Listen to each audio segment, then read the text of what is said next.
Our first storyteller is a gentleman I had a chance to study with at Stagebridge and also to share the stage with him in stories around the Bay Area. Our first storyteller is Kiran Rana.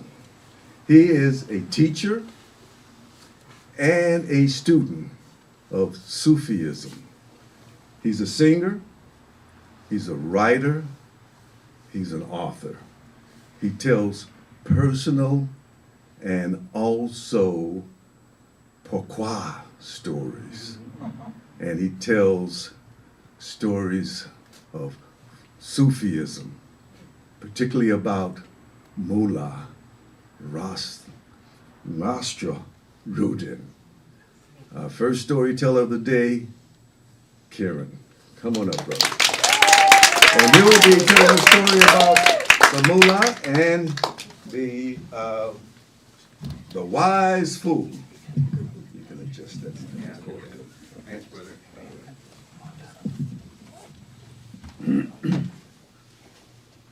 I'm not dressed.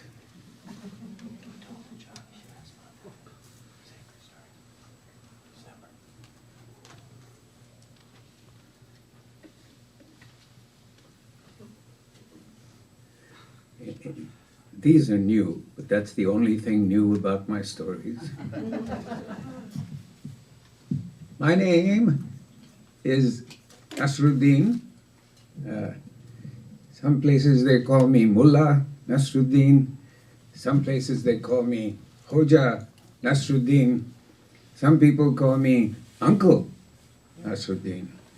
And in one corner of California, in a little town called Alameda, there is a very smart man who calls me Unusual Nasruddin. So, I am known to be a storyteller in many countries. In the 60s and 70s, this Sufi author called Idris Shah, he collected some of my story teachings and he published them. He said that they were beautiful models for explaining how the mind, it can be unreasonably irrational about behavior and thinking. But the thing was that he used my stories to mystify people. He did a good job, nice books, but So, and then people in business and management, they started to use my stories to teach and be consultants. So one day I thought, why shouldn't I? After all, I'm the original Nasruddin. Why don't I go into business and consulting and management and guide the world forward? So I did that. And these stories, I wrote some of them here. These stories are from my time as a business management consultant. So people ask me, how did you become known as a consultant?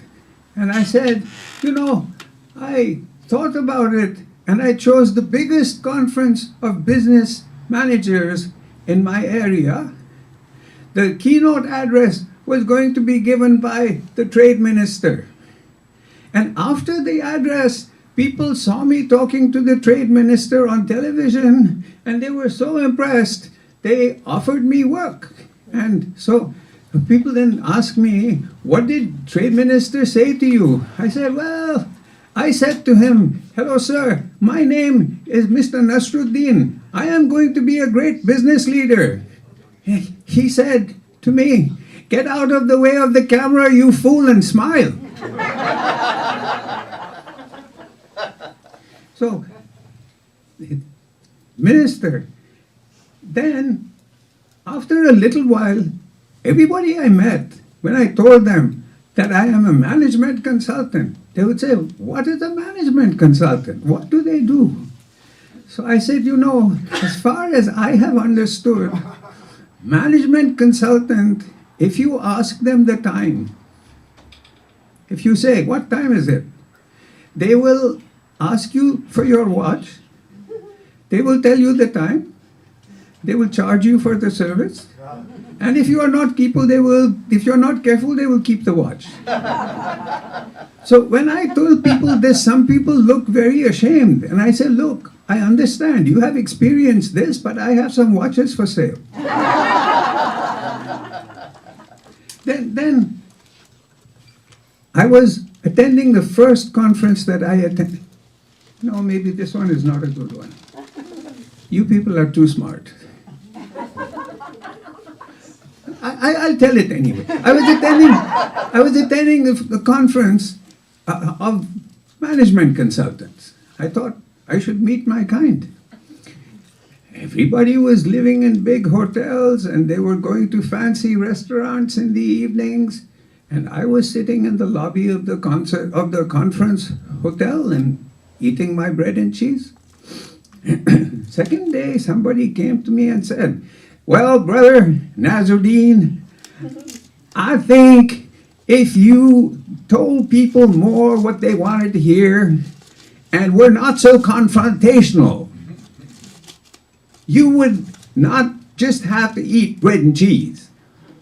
I said to him, brother, if you were to eat bread and cheese, you would not have to tell people all the lies that you are always telling them.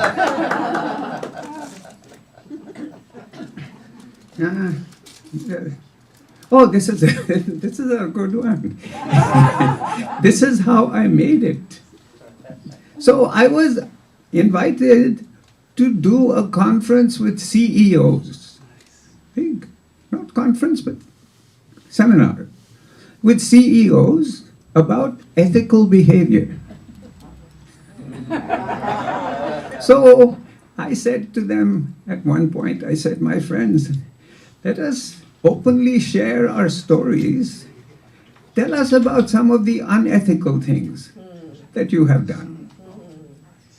It took a few minutes, but there was a sense of safety in the room. And besides, people like to boast, you know. When you get that high, you feel all-powerful. So one of them said, well, you know, I had an affair with my senior manager's wife. Next man said, that's nothing, my friend. For 7 years, I lied to the board and the company about how we were doing. And finally, when the company was going down, I left them and I got a job at the head of a bank. Third friend said, lying to the board is just standard procedure. My friend, what I did, I will tell you, this is really smart. After a few years, I left the company. I took all their top clients and started my own company. And the fourth one said, well, I just stole money from my company. And so on and went. And finally somebody said, Nasruddin, you have not told us what you have done. What is your ethical failing? I said, my friends, I have not done anything, but my big ethical failing is I am a compulsive gossip. I can't wait to go back to my office and tell them these beautiful stories you have shared. Well, soon after that, they offered me a job. In fact, I got 3 or 4 job offers. I took one. But you know, I was not used to working in a company. And one day, boss was looking for me. I was nowhere to be found. In the afternoon, he found me. He said, where were you in the morning? I said, I went for a haircut.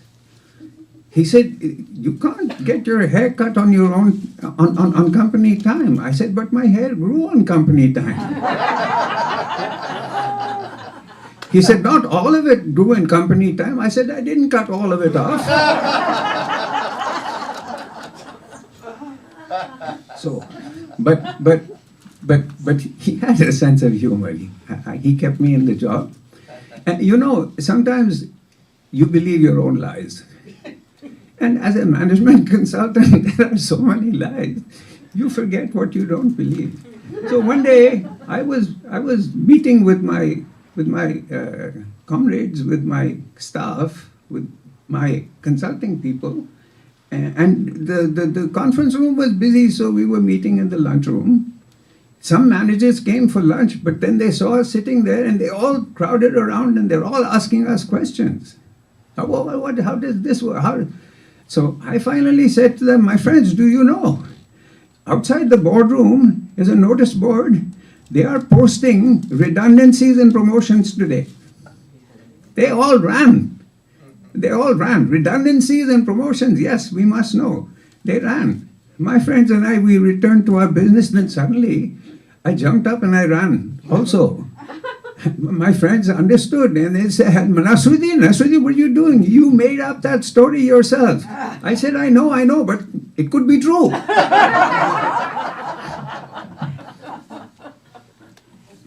That one, no. This one might be too smart, actually. No, I'm sorry, I didn't mean that. Anyway, so, initially when I was working, I would tend to get a little stressed. And maybe it was showing on my face. One day, one of people who call themselves my friends, you never know who is your friend in business, but people call themselves your friends. So one of them said to me, Nasruddin, you're looking very worried. What is it, my friend? What is the matter? I said, I have so many things to worry about that if something terrible were to happen today, I would not be able to worry about it for 6 weeks. Then there was the story. I can't sit, I can't stand. What is this? I will stand. So one day, there's this story. There's this man, he's known in the company to be bad-tempered. So he came to me, very condescending man, and said, I want to have a strategy meeting with you. I said, okay. We made an appointment. Unfortunately, that day I had to get a haircut. I was a little late for the appointment. He came to my office. He saw I wasn't there. He took a Post-it and he wrote "stupid jerk" and posted it on my door. I arrived, maybe half hour late, and I saw it and I immediately remembered what had happened. So I took the note, I ran to his office. I said, my friend, I am so sorry. I missed our appointment. But when I saw you had left your name on my door, I came immediately.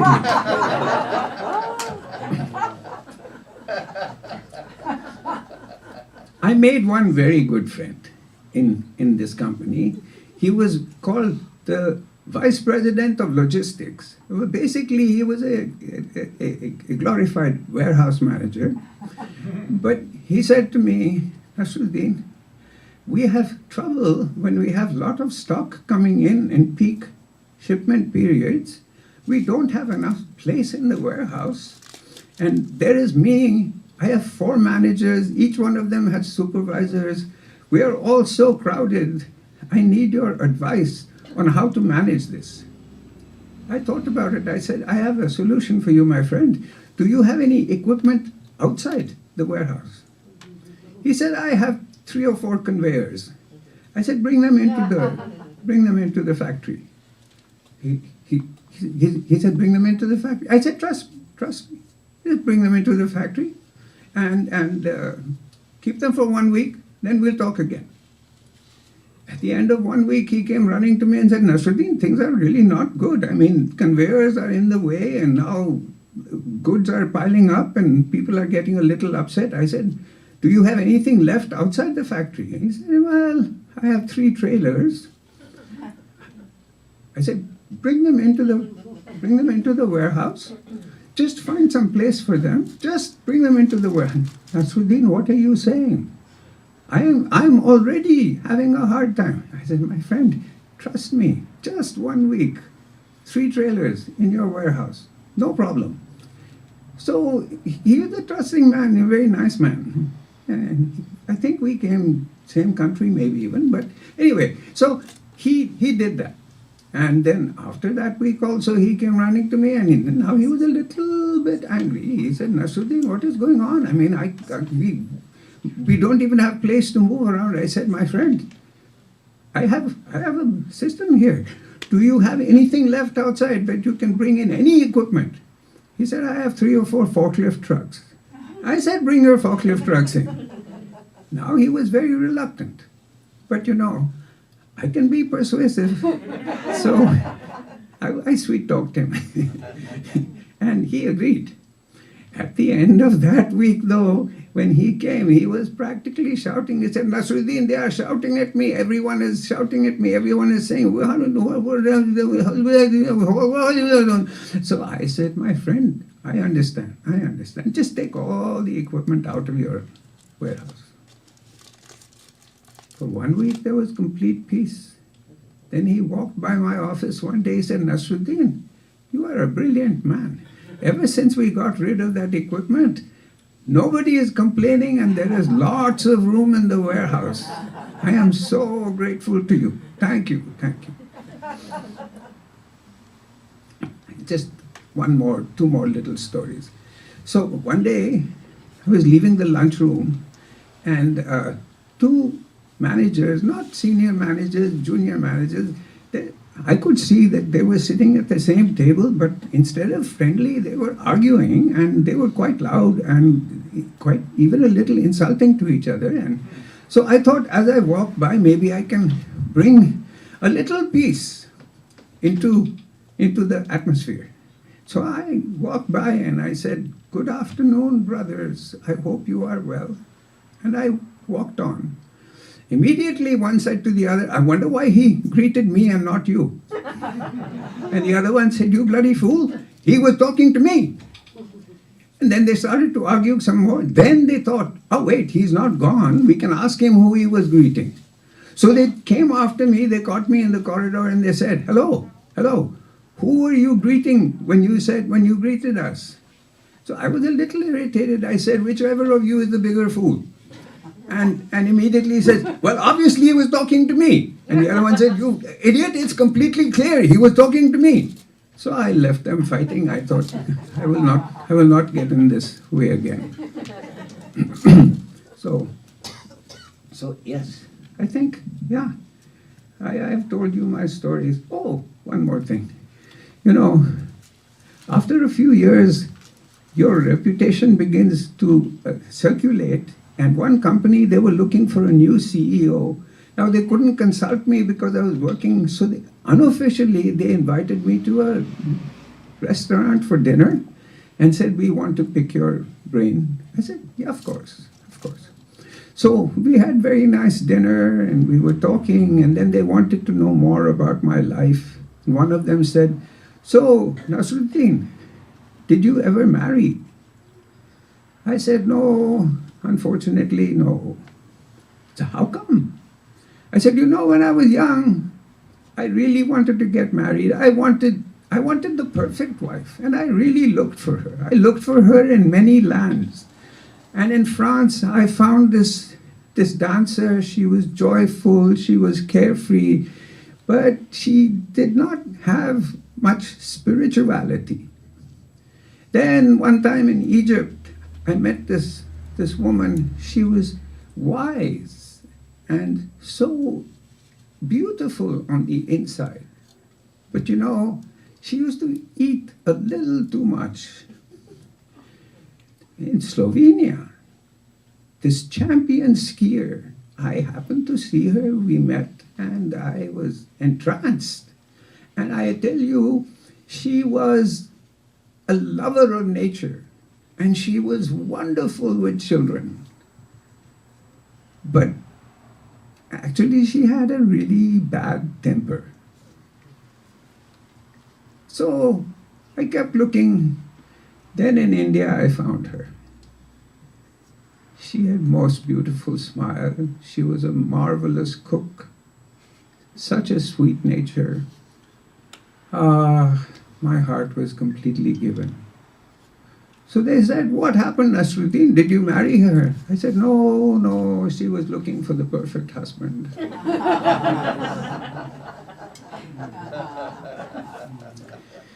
So, you know, I was at a conference. They wanted me to talk about addiction. And they said, Nasruddin, tell us about the challenge of addiction in businesses. I said, yes, I will absolutely tell you. But before we go, just one more story. Thank you, my friends. So I want to thank my friend. His name is Peter. Peter. No, well, Peter Hawkins from England. I want to thank him for the idea of Nasruddin as a management consultant. And I want to thank all of you for listening to my ramblings. And later on, if you want my management consulting card, I'll make other things.